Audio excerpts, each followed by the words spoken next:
میں ایک سادی سی بات کرتا ہوں، اتنے لوگ جتنے لوگ یہاں بیٹھے ہیں اگر کسی دنیا دار کے ڈیرے پہ چلے جائیں اور اس سے کوئی چیز طلب کریں اور وہ دینے کی استطاعت رکھتا ہو تو وہ کیا خالی لٹائے گا؟ وہ کہے گا اتنے لوگ آگے ہو تو ڈیرہ داری کی شان کے خلاف ہے کہ میں ان کو خالی لٹاؤں۔ تو جب یہ دنیا دار خالی نہیں لٹاتا تو رب کیسے خالی لٹائے گا؟ جب بندے اس کی دہلیز پہ چل کے آ جائیں تو وہ بندوں کی ضرورتوں کا کفیل ہے اور ان کے ہر درد کو جانتا ہے اور ان کی ضرورتوں کو پورا کرتا ہے۔ علماء نے کہا دعا ہر صورت قبول ہوتی ہے، یا تو یہ ہے کہ فوراً قبول ہو جاتی ہے، جو مانگا فوراً مل گیا، اور کبھی ایسا ہوتا ہے کہ فوراً نہیں ملتا، حکمت ہوتی ہے اور فوری دینا مناسب نہیں ہوتا تو اس کو فوری نہیں دیا جاتا، لیکن دعا بعد میں کچھ عرصے کے بعد اس کی ڈیمانڈ پوری کر دی جاتی ہے۔ اور کبھی ایسا ہوتا ہے نہ فوری دیا جاتا ہے نہ بدیر دیا جاتا ہے، اس دعا کو ذخیرہ کر لیا جاتا ہے اور حشر کے دن اس کا بدلہ دیا جائے گا۔ اور روایت میں آتا ہے حشر کے دن جب ان دعاؤں کا بدلہ دیا جائے گا جن کا بدلہ دنیا میں نہیں ملا تھا تو لوگ آرزو کریں کہ کاش کہ دنیا میں کوئی دعا قبول ہی نہ ہوئی ہوتی، سارے صلے آخرت میں ملتے۔ اللہ اکبر۔ کبھی ایسا ہوتا ہے جو مانگا جاتا ہے وہ نہیں دیا جاتا، اس کے بدلے میں کچھ اور چیز دے دی جاتی ہے جو اس کی ضرورت ہوتی ہے اور جو اس کے لیے مناسب ہوتی ہے۔ وہ کچھ اور مانگ رہا ہوتا ہے لیکن اللہ اپنی حکمت کے تحت اسے کچھ اور عطا کر دیتا ہے۔ بہر صورت دعا قبول ہوتی ہے اور بندوں کے اٹھے ہوئے ہاتھ اللہ پسند کرتا ہے۔ آج یہ بھی بحث چلتی ہے نہیں مانگنا چاہیے، فلاں وقت میں نہیں مانگنا چاہیے، تو وہ کہتا ہے مجھ سے مانگو جب بھی مانگو، میرا دست کرم تمہیں دینے پہ آمادہ ہے۔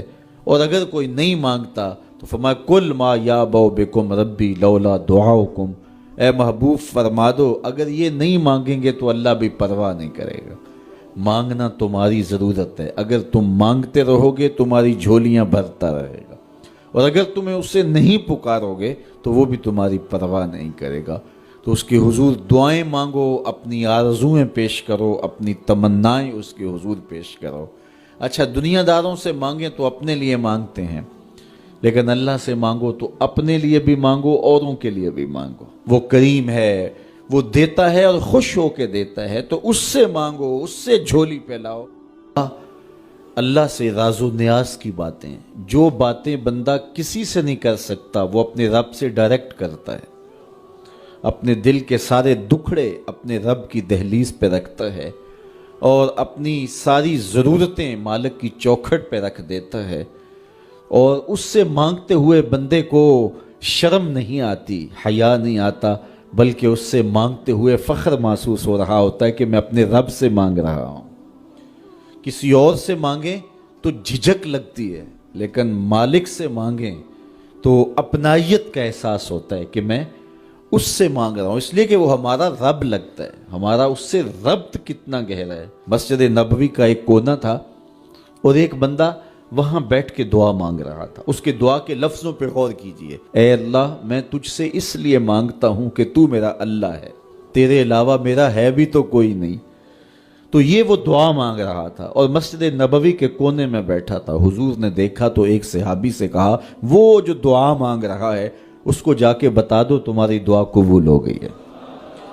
وہ مانگ اس ڈھب سے رہا ہے۔ تو یہ دعا اپنے رب سے نیاز ہے، دعا خود عبادت ہے۔ جب تمہاری ضرورتوں کا کفیل وہ ہے تو پھر اس سے نہیں مانگیں گے تو کس سے مانگیں گے؟